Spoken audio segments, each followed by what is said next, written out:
Mrs. Norris could not rest until she had written a long letter to Frances, now Mrs. Price, to tell her how stupid she had been. Mrs. Price wrote back angrily, saying bitter things about Mrs. Norris, Lady Bertram, and Sir Thomas, and his unnecessarily high opinion of himself. Mrs. Norris felt unable to keep this reply to herself. How could Frances say those terrible things about you and dear Sir Thomas? She said sadly to Lady Bertram. I knew her letter would make you both unhappy, but I felt it was my duty to inform you of it. And from then on, there was a cold silence for some years between Lady Bertram and Mrs. Price, who lived many miles away and moved in very different social circles.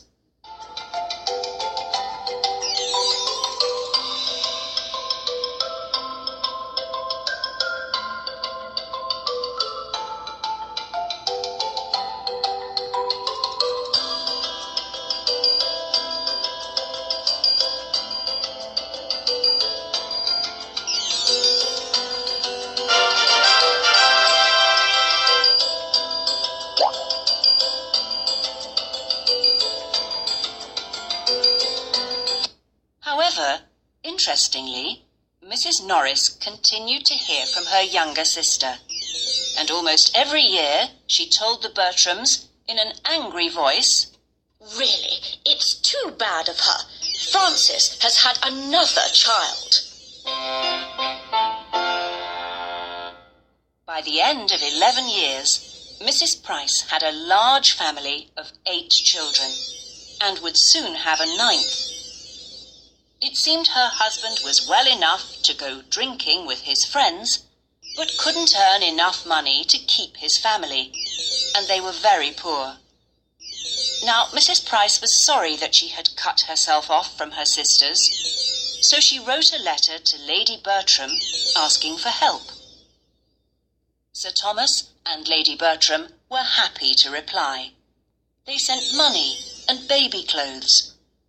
Often Mrs. Norris said to Sir Thomas and Lady Bertram, when she visited them in the evenings, I wish we could do more for my poor sister.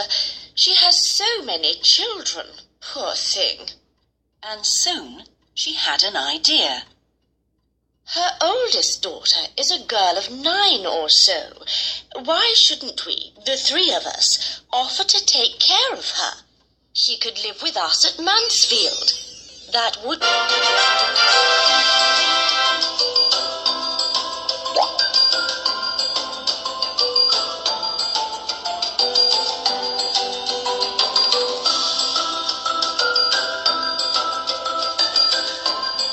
You miss your family, I'm sure, he said, smiling. Yes, I do. But most of all, my brother William. He's the oldest in my family, you know, and my greatest friend. It's so hard to be away from him. And poor little Fanny started crying all over again. He'll write to you, I'm sure, said Edmund kindly. Yes, he promised to, but he told me to write first. And when will you do that? She looked away from him and said unhappily, I don't know. I don't have any paper. If that's the only problem, I can give you paper. Would it make you happy to write to William? Yes, very. Well then, come with me to the breakfast room. He sat her down at a desk and found some paper and stayed with her while she wrote her letter. With his own hand, he generously added his love to his cousin William, which pleased Fanny even more, and then he called a servant to take it to the post. From this day on, Edmund's continued kindness to Fanny made her feel happier. The place became less strange to her, and the people there less frightening. She learnt to play with Maria and Julia, to read and talk to Edmund. and not to mind Aunt Norris too much. Mansfield Park became her home, and Edmund became her favourite person there. She loved him better than anybody in the world.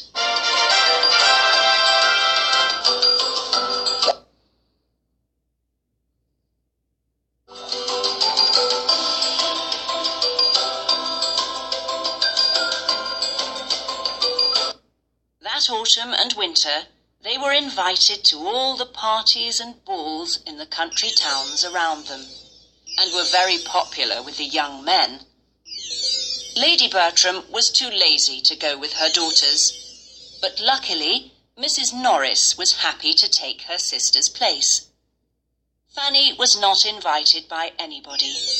She did not expect it, but she made herself very useful to Lady Bertram while the rest of the family were out. She enjoyed the quiet evenings by the fire, listening to her aunt and reading to her. Then, when her cousins returned, she loved to hear all about the parties and the balls. "Who did Edmund dance with?" was the first question that she always asked.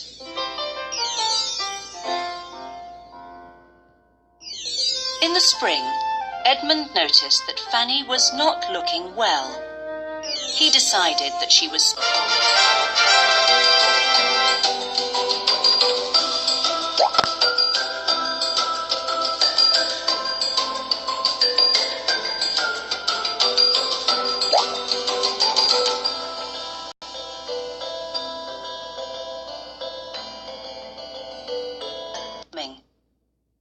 Mrs. Grant had a plan which she discussed with her sister Mary. "Who could be a better husband for you than Tom Bertram, Sir Thomas's oldest son?" Mary liked the idea very much, although she pretended to laugh at her sister's choice. "And then," added Mrs. Grant, "I'd like Henry to marry Julia, the younger Miss Bertram. She'll make him very happy, I'm sure." "My dear sister," said Mary, smiling, "if you can persuade Henry to think of marriage, you are cleverer than half the women in England. He has broken so many hearts." The Miss Bertrams liked Mary Crawford at once, and they liked her brother even more. Before Henry had been at Mansfield a week, Julia was ready for him to fall in love with her. And Maria, although she was engaged, clearly enjoyed spending time with him. Henry himself did not want them to die of love, but he just could not keep away from these two beautiful girls. He persuaded himself that they could take care of themselves well enough when they were with him.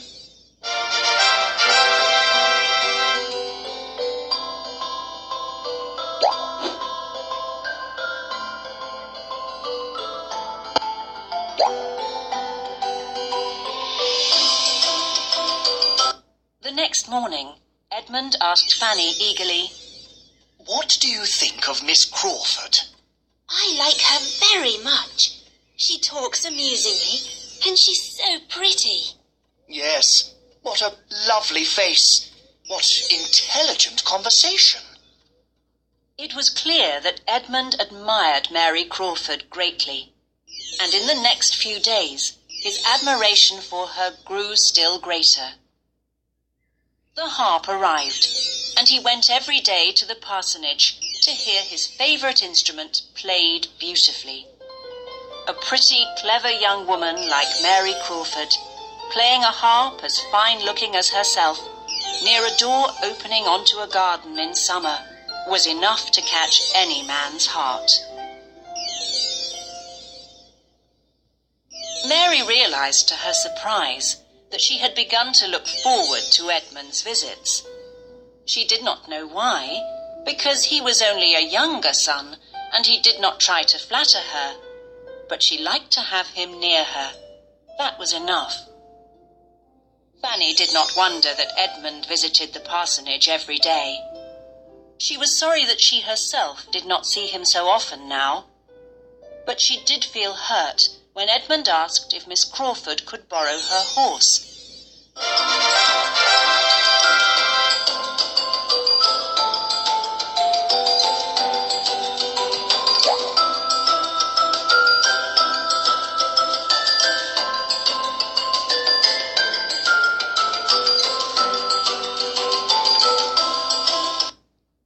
Edmund returned to Mansfield Park one very warm evening. He looked round the sitting room and said, "Where's Fanny?" I'm here. called a soft voice from a dark corner at the other end of the room, where she was sitting on the sofa. What are you doing over there on the sofa, Fanny, you lazy girl? said Mrs. Norris crossly. Come and do some sewing at the table with us. You should learn to think of your duty to other people. Before she had finished speaking, Fanny was at the table working at her sewing. Edmund looked closely at her. "Fanny," He said, "I'm sure you have a headache." Well, yes, Edmund, but it's not very bad, really. "Did you go out today, when it was so hot?" Indeed she did, Edmund. said Lady Bertram. She was cutting flowers for me in the garden, and then she had to walk twice to the village and back for Mrs. Norris. "What? cried Edmund. Walking as well as cutting flowers?"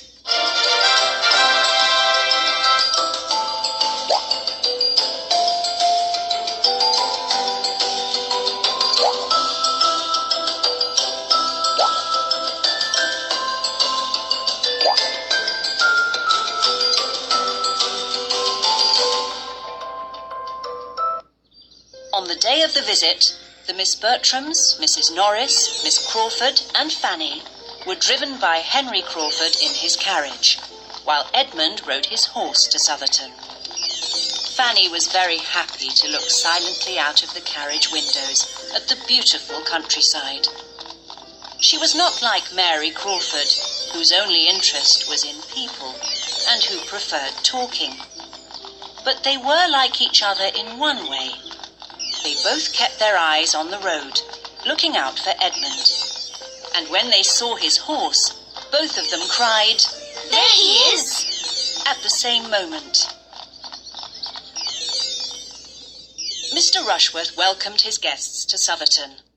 They ate a light meal, and then Mrs. Rushworth showed them round the many rooms of the house. Finally, they reached the old chapel. The family...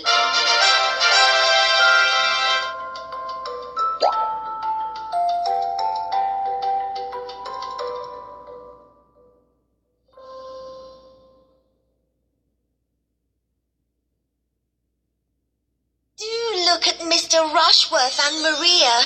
They're standing side by side in front of the altar, all ready for their wedding.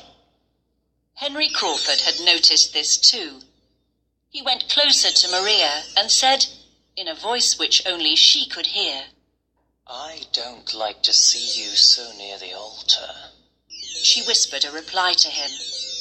Julia continued, How unlucky that you aren't ordained yet, Edmund. You could marry them here and now.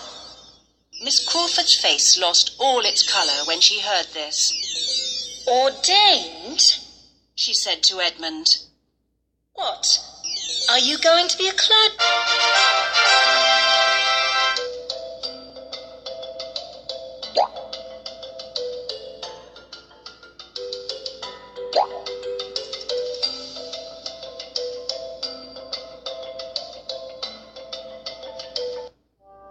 Soon the group of actors had chosen a play called Lovers' Promises.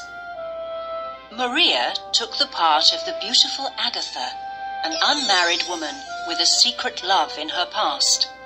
And Henry Crawford took the part of Frederick, Agatha's clever only son, who wants to help her meet and marry her old lover.